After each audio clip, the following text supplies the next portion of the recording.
வணக்கம் நேயர்களே, இன்றைய மண்வாசம் நிகழ்ச்சியில் யாழ்ப்பாணத்தின் பழமையான கிராமங்களில் ஒன்றாக விளங்கக்கூடிய குப்புளான் என்கிற கிராமம் உங்கள் வீடு தேடி வருகிறது.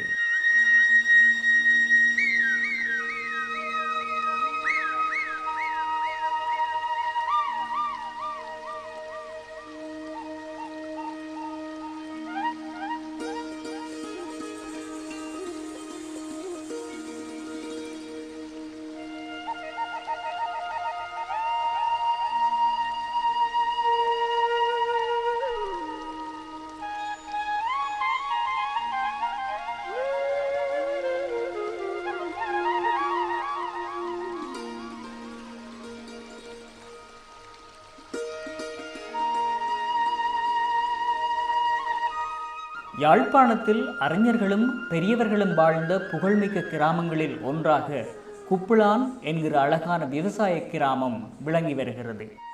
சிவபூமியாகிய இளமணி திருநாட்டிலே யாழ்ப்பாண குடாநாடு ஞான பூமியாக மிளிர்கிறது. யாழ்ப்பாண குடாநாட்டிலே சிறந்த செம்மண் வளம் மிக்க பிரதேசமாக எங்களுடைய குப்புளான் கிராமம் காணப்படுகின்றது.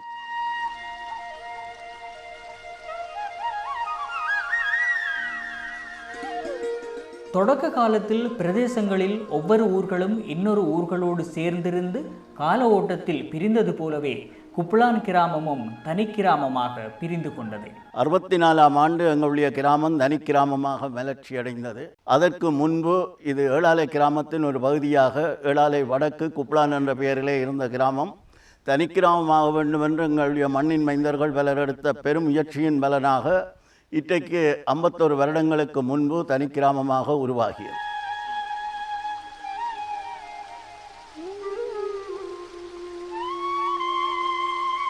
சைவத்துக்கும் தமிழுக்கும் பெருமை சேர்த்த பேரறிஞர் ஒருவர் வாழ்ந்த சிறப்புக்குரிய புண்ணிய பூமியாக குப்புளான் கிராமம் விளங்கி இருக்கிறது.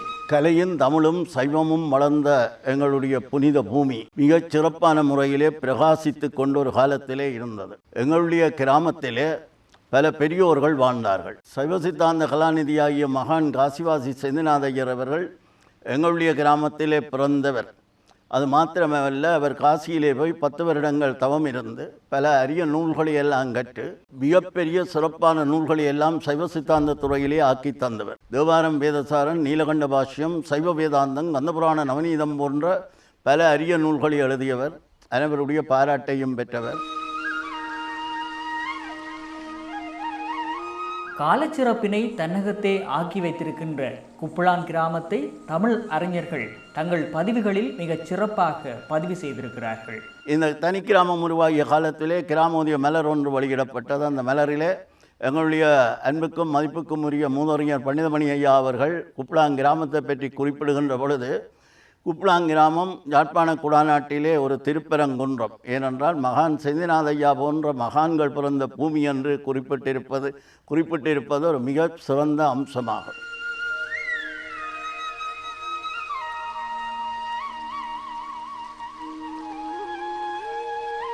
கலையும் தமிழும் சைவமும் வளர்ந்த எங்களுடைய புனித பூமியிலே பல இசைப்பேரறிஞர்கள் வாழ்ந்தார்கள். எங்களுடைய தமிழிசை என்று போற்றப்படுகின்ற பன்னீசியை இளமணி திருநாட்டில் மாத்திரமல்லாது உலகமெல்லாம் பரப்பிய பெருமைக்குரியவர் குப்புளான் செல்லத்துறை என்று அழைக்கப்படுபவர். இவர் தூத்துக்குடியிலே தண்டபாணி தேசியருடன் போட்டி போட்டு அங்கே இந்த பன்னிசை இசைவெல்லார் என்ற பட்டத்தையும் பெற்று மிக சிறப்பான முறையிலே பாராட்டு பெற்றவர். இதேபோன்று நாடகத்துறையிலே மிகச்சிறந்த பேராசானாக எங்களுடைய அன்புக்கும் மதிப்புக்கும் உரிய அண்ணாவியார் பீதாம்பரம் அவர்கள் திகழ்ந்திருந்தார். பல கலைஞர்கள் இந்த மண்ணிலே வாழ்ந்தார்கள். இசையை இன்று நேசிப்பவர்கள் பலர் இருக்கின்றார்கள். பண்ணோடு திருமுறையை படிப்பவர்கள் பலரை நாங்கள் காணலாம்.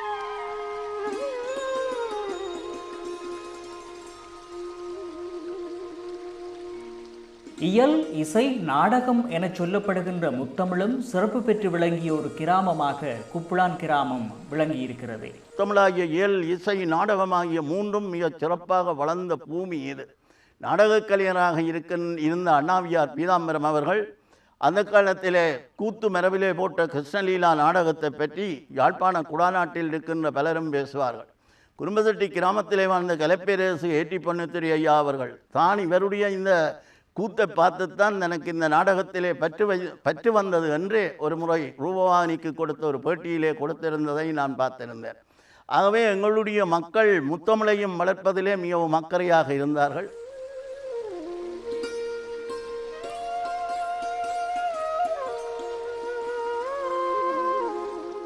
குப்புளான் கிராமத்தின் பெரியவர்கள் கிராமம் கடந்து பிரதேசம் கடந்து நாடு கடந்தும் தமக்கும் தமது கிராமத்துக்கும் பெருமை சேர்த்திருக்கிறார்கள். எங்களுடைய மண்ணிலே பிறந்த கதிர் சுந்தரலிங்கம் என்பவர் இசைக்கலையிலே மிகவும் தேர்ச்சியடைந்து சிறப்படைந்து சிதம்பரத்திலே நடராஜ பெருமான் சூழலிலே அவர் வாழ்ந்த காலத்திலே அங்கே நடராஜனுடைய கிரியைகளிலே பஞ்சபுராணம் பாடுகின்ற பேற்றினை கூட பெற்றவர். சிதம்பரத்து வாழ் மக்கள் எல்லாம் அவரை நடராஜன் என்றே சுருக்கமாக அழைப்பார்கள்.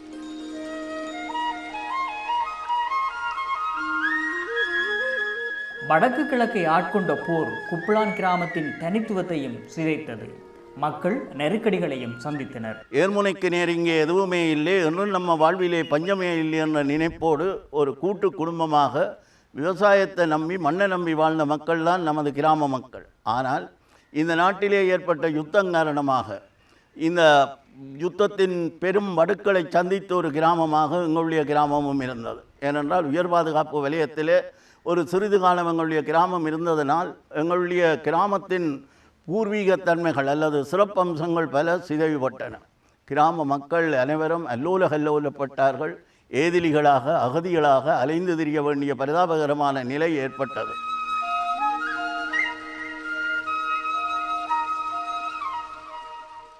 குப்புளான் மக்களின் வழிபாட்டு மரபியலில் இந்து மத வழிபாடே தனித்துவம் பெற்று விளங்குகிறது. பெருமளவான இந்து ஆலயங்களை தன்னகத்தை கொண்டு வைத்திருக்கிறது குப்புளான் கிராமம். எங்களுடைய கிராமத்தை நாங்கள் ஒரு கோயில் கிராமம் என்று கூட குறிப்பிடலாம். 3 மகோத்சவம் நடைபெறுகின்ற பெரிய ஆலயங்கள் உட்பட 10க்கும் மேற்பட்ட ஆலயங்கள் எங்கள் கிராமத்திலே இருக்கின்றன. விநாயகப் பெருமானுடைய திருவருளுக்கு பாத்திரமாகிய கிராமம் எங்களுடைய கிராமம். ஏனென்றால் எங்களுடைய கிராமத்திலே இருக்கின்ற சகல நிறுவனங்களும் விநாயகப் பெருமானுடைய பெயரிலேயே இன்றும் அழைக்கப்பட்டு வருகின்றன. எங்களுடைய பாடசாலைக்கு பேர் விக்னேஸ்வர மகா வைத்தியாலயம். எங்களுடைய கிராமத்திலே இருக்கின்ற மிகப்பெரிய நூல் நிலையத்துக்கு பேர் விக்னேஸ்வரா சனசமூக நிலையம். விளையாட்டுக் கழகத்துக்கு பேர் விக்னேஸ்வரா விளையாட்டுக் கழகம். இவ்வாறு இந்த விக்னேஸ்வரனுடைய பெயரிலே தான் எங்களுடைய கிராமத்திலே இருக்கின்ற பெரும்பாலான பொது நிறுவனங்கள் இயங்கி வருகின்றன. எங்களுடைய மக்கள் விநாயக வழிபாட்டிலே ஊறியிருந்தார்கள்.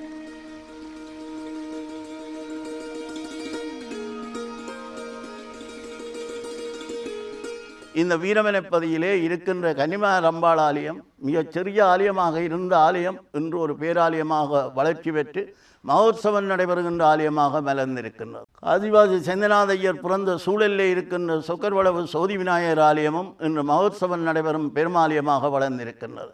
கற்கரை கற்பக விநாயகர் ஆலயம் இன்றைக்கு 80 வருடங்களுக்கு முன்பே மகோத்சவம் ஆரம்பித்த ஒரு பேராலயமாக மிளிர்வதை நாங்கள் பார்க்கின்றோம். இதை தவிர பைரவர் ஆலயங்கள், வீரபத்திரர் ஆலயங்கள், அம்பாள் ஆலயங்கள் என்று பல ஆலயங்கள் இருக்கின்றன. இந்த நாட்டிலே வாழ்ந்த சித்த புருஷர்களிலே ஒருவராகிய ஆனந்த சராட்சர குரு சரவணசாமியார் அவர்களுடைய சமாதி வைக்கப்பட்டிருக்கிற இடம்தான் சமாதி கோயில் அல்லது சிவகாமி அம்பாள் ஆலயம் என்று அழைக்கப்படுகின்ற பெருங்கோயிலாகும்.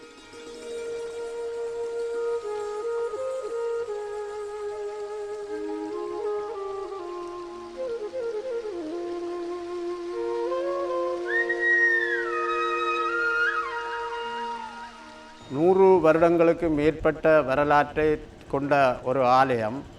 ஆரம்பத்திலே இந்த ஆலயம் வேப்ப மரத்துக்கு கீழே முருகனுடைய வேலை வைத்து நடுவில் உள்ள ஒரு சாமியாரால் அந்த சாமியார் தான் இதுக்கு பூ போட்டு ஆரம்பங்களில் இருந்து வளர்த்து கொண்டு வந்தவர்.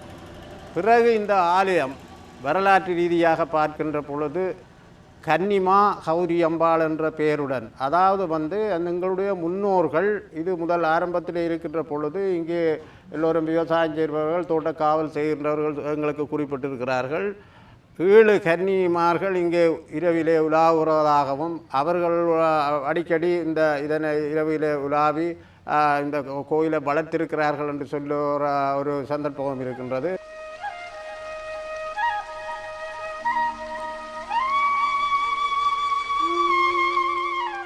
யாழ்ப்பாணத்தில் சித்தர்களின் வரலாறுகள் பொக்கிசங்களாக பேணப்படுகின்ற பல்வேறு கிராமங்களை தற்காலத்திலும் தரிசிக்க முடிகிறது.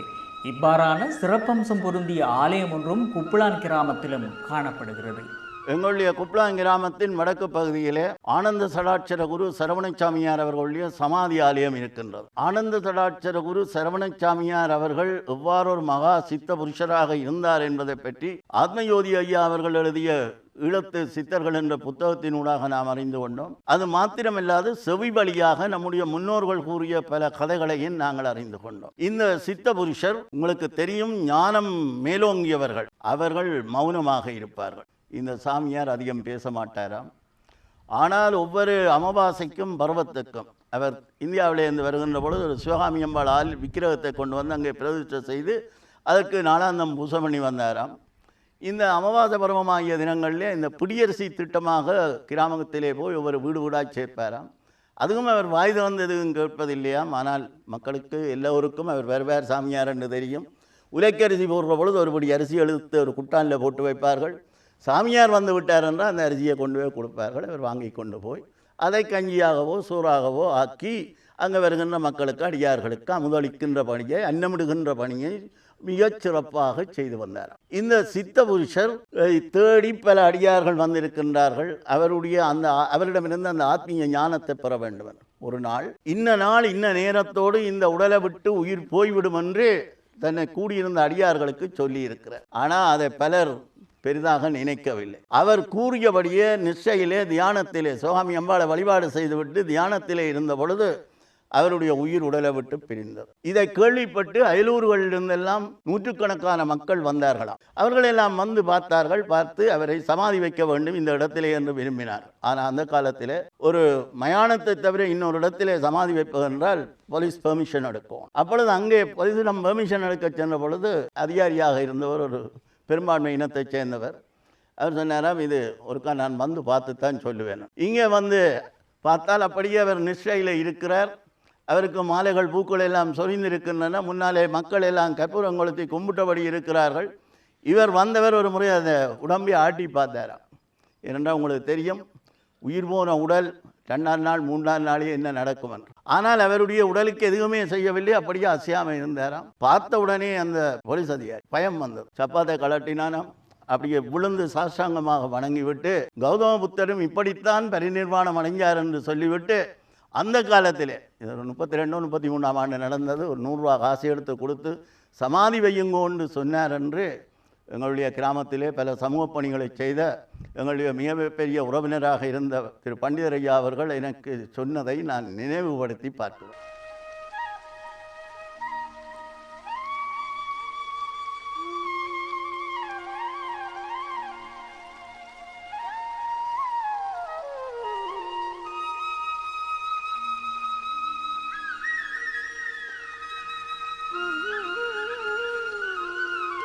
சிவகாமி அம்மன் உற்பத்தியாக இந்த சரவணசாமியாரால் உற்பத்தி செய்யப்பட்டது. அவர் வந்த அப்புறம் தான் சிவகாமி அம்மன் உற்பத்தி ஆகினது. அவற்ற காலத்து எங்களுக்கு வடிவாக தெரியாது. ஆனால் பிறகு வந்த சாமியார் 2 பேர்ட்ட வரலாறும் தெரியும். அவன் மாணிக்கம்மாண்டு ஒரு சாமியார். அவள் வந்து என்னென்னா இந்த ஊரில் மடிப்பிக்கமாக எடுத்து அந்த அரிசியை கொண்டு வந்து ஒவ்வொரு வெள்ளிக்கிழமையும் ஒவ்வொரு மகத்துக்கும் அன்னதானம் கொடுத்து கொண்டு வந்துவான். மற்ற அரட்பெருஞ்சோதி அம்மா ஆண்டு அவள் இந்தியாவிலேருந்து வந்துவான். அவன் இங்கே சந்ததி இல்லை. அவன் இங்கே வந்து சமாதியாகி. புலம்பெயர்ந்து வாழ்கின்ற மக்கள் தமது கிராமங்களில் நடைபெறுகின்ற விழாக்களில் பங்கேற்பதற்காக தாயகம் திரும்புவதை வழக்கமாக கொண்டிருக்கிறார்கள். குப்லான் கிராமத்தினைச் சேர்ந்த புலம்பெயர்ந்தோரும் தம் ஊர் திருவிழாக்களில் பங்கேற்று நிறைவு கொள்கிறார்கள்.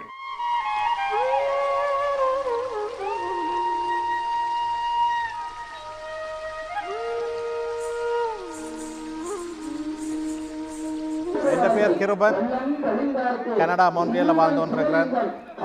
இது விநாயகர் சொற்கர் வளவு குப்லான் விக்னேஸ்வரா. நான் படித்த பள்ளிக்கூடம் இது. நான் வர கோயில் இதோட 5வது வருஷமாக வந்து கொண்டிருக்கிறேன். இந்த கோயில் ஒவ்வொரு வருஷமும் ஒவ்வொன்றா படிப்படியாக மேலே போய் இடம் இந்த கோயிலுக்கு தொண்டுகள் தேவை. வெளிநாட்டில் இருக்கிற நீங்கள் தான் இதற்கு உதவி பண்ண வேண்டும். உங்கள் சிறு துளி இது பெருதுளியாகி இந்த விநாயகரை வாழ வைத்தால் விநாயகர் உங்களை வாழ வைப்பார். இதுக்கு மக்களாகிய நீங்கள் உதவி செய்ய வேணும்.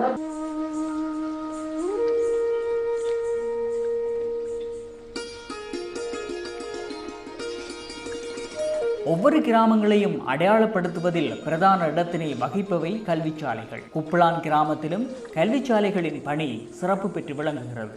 எங்களுடைய பாடசாலை 28ஆம் ஆண்டு ஆரம்பிக்கப்பட்டது. இங்கே சைவ பிள்ளைகள் சைவ பண்பாட்டு சூழலிலே கல்வி பயில வேண்டும் என்று விரும்பிய நம்மவர்களுடைய பெருமுயற்சியினால் இந்த விக்னேஸ்வர மகாவித்யாலயம் ஆரம்பிக்கப்பட்டது.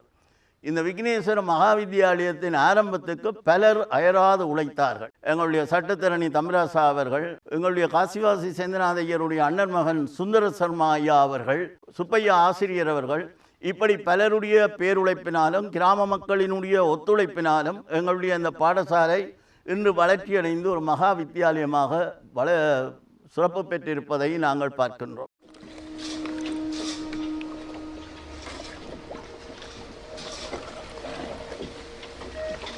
குப்ளான் மண்ணில் பிறந்து வளர்ந்த ஒருவர் நாசா வரையில் சென்று பணி செய்து கிராமத்துக்கும் நாட்டுக்கும் பெருமை சேர்த்த வரலாறும் பதிவாகி இருக்கிறது. எங்களுடைய கிராமத்தைச் சேர்ந்தவர் அமெரிக்கா நாசா பல்கலைக்கழகத்திலே வேலை செய்தார். அவர் ஒரு கணிதத்திலே கலாநிதி பட்டம் பெற்றவர்.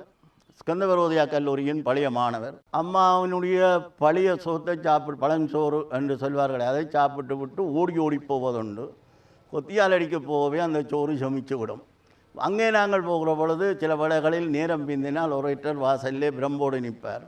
ஆனால் எங்களுடைய பிள்ளைகளுக்கு குப்ளான் கிராம பிள்ளைகள் என்றால் அவருக்கு ஒரு கருணை பார்வை இருந்தது. காரணம் என்னன்னு சொன்னால் அவங்க தோட்டத்துக்கு நின்று விட்டு வாரார்கள் என்று.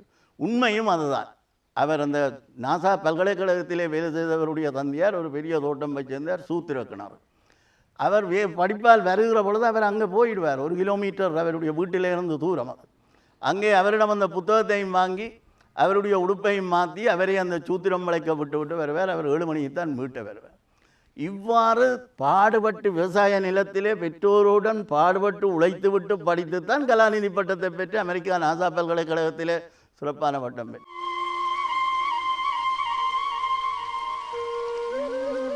கிராமங்களின் குரலாக குறியீடாக கிராமங்கள் ஒவ்வொன்றின் மத்தியிலும் சனசமூக நிலையங்கள் வேறுவிட்டு கிளை பரப்புவது இயல்புதான். குப்ளான் கிராமத்திலும் 3 சனசமூக நிலையங்கள் சேவையாற்றி வருகின்றன. ஆரம்ப காலத்திலே விக்னேஸ்வரா சனசமூக நிலையம் ஒன்றுதான் செயற்பட்டது. ஆனால் இன்று குறிஞ்சிக்குமரன் சனசமூக நிலையம், அதே போல சமாதி கோயிலுக்கு அருகிலே லெனின் சனசமூக நிலையம் என்று 3 சனசமூக நிலையங்கள் இயங்கி வருகின்ற சிறப்பினை நாங்கள் பார்க்கின்றோம். இதிலே சிறப்பாக விக்னேஸ்வரா சனசமூக நிலையம் என்று நம்மவர்களுடைய புலம்பெயர் வாழுகின்ற மக்களுடைய பேருதவியுடன் பெரும் மாடிக்கட்டிடமாக வளர்ந்து வருகின்ற சிறப்பையும், அந்த விக்னேஸ்வரா சனசமூக நிலையத்தை ஒரு பல்வேறு துறைகளிலே எங்களுடைய அடுத்த சந்ததியினருடைய அறிவை வளர்க்கின்ற ஒரு கேந்திர நிலையமாக மாற்ற வேண்டும் என்ற உணர்வோடும் நம்மவர்கள் அனைவரும் செயல்பட்டு வருகின்றார்கள்.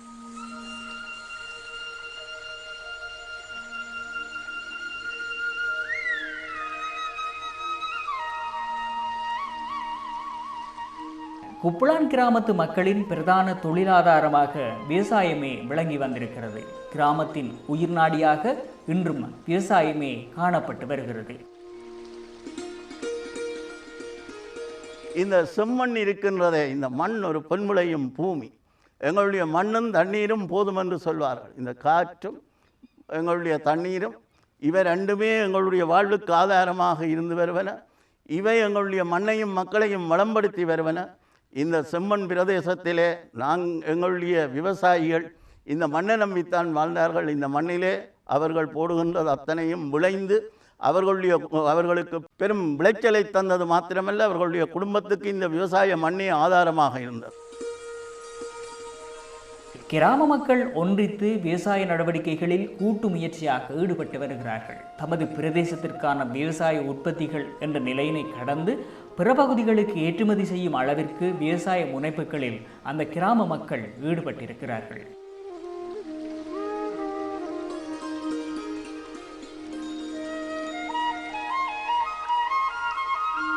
ஊர் விட்டு புலம்பெயர்ந்தாலும் ஊர் பற்றிய நினைவுகளிலும் ஊருக்காக பணி செய்வதிலும் உலகமெங்கும் வாழ்கின்ற குப்ளான் மக்கள் ஈடுபடுவதாக பெருமை கொள்கிறார்கள் குப்ளான் கிராமத்து பெரியவர்கள். மிகச் சிறப்பாக சொன்னால் இந்த சிறிய கிராமத்திலே இருந்து வெளியிலே இருப்பவர்கள், அதாவது புலம்பெயர் நாடுகளிலே வாழ்கின்ற எங்களுடைய பிள்ளைகள், அவர்களெல்லாம் நாளும் பொழுதும் இரவும் பகலும் இந்த மண்ணை பற்றியும் இந்த மண்ணிலே இருக்கின்ற நிறுவனங்களை பற்றியும் இந்த மண்ணிலே வாழுகின்ற மக்களை பற்றியுமே சிந்தித்து கொண்டிருக்கின்றார்கள். இவ்வளவு உதவியெல்லாம் அள்ளி கொடுக்கின்றார்கள். ஆலயங்களிலிருந்து பாடசாலையிலிருந்து மாத்திரமல்ல, எங்களுடைய மயானம் வரை அவர்கள் புனரமைத்து இந்த கிராமம் புதுப்பொலிவோடு காட்சி தர வேண்டும் என்று விரும்பி செயல்பட்டு வருகின்றதை நாங்கள் பார்க்கின்றோம். அது மாத்திரமல்ல, ஒவ்வொரு இடத்திலும் அவர்கள் நிறுவனங்களை நிறுவி பல காரியங்களை செய்து வருகின்றார்கள். ஆகவே இந்த யுத்த வடுக்களினால் அழிந்து போன எங்களுடைய கிராமம் மீண்டும் புதுப்பொலிவு பெறும் என்று நாம் அனைவரும் நம்புகின்றோம்.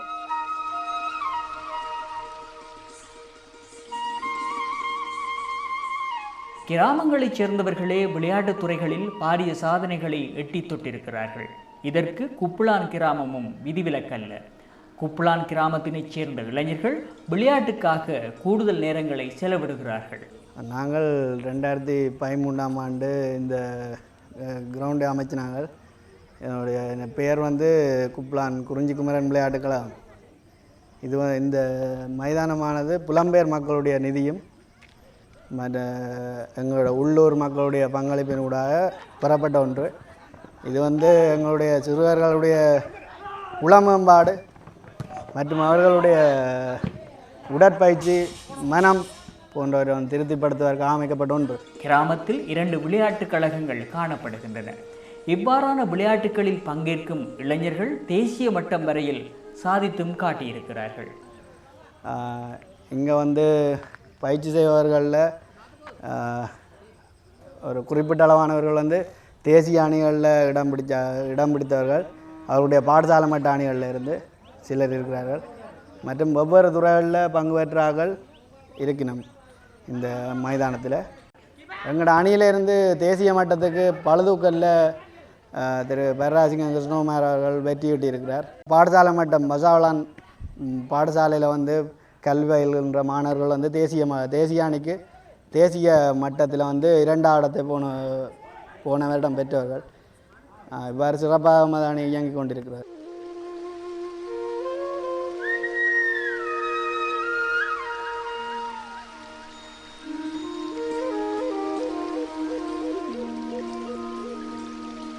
மீண்டும் இந்த மண் தழைக்க வேண்டும். இந்த மண்ணிலே முத்தமிழும் மீண்டும் மலர வேண்டும், வளர வேண்டும். எங்களுடைய பிள்ளைகள் எல்லாம் ஞானம் மிக்கவர்களாக மலர வேண்டும்.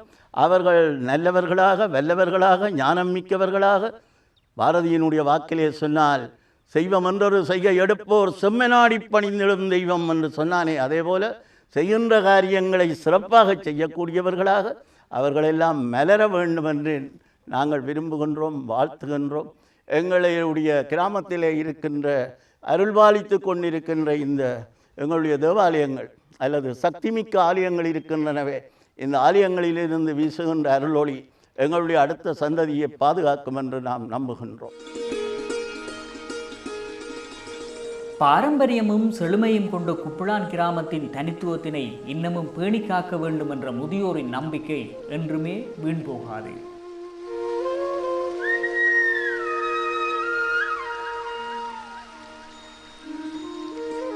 நல்லது நேயர்களே, மற்றும் ஒரு மண்பாசம் நிகழ்ச்சியில் சந்திப்போம். அதுவரையில் உங்களிடமிருந்து விடைபெற்றுச் செல்வது என்றும் உங்கள் அன்பின் ரமணன். வணக்கம் நேயர்களே.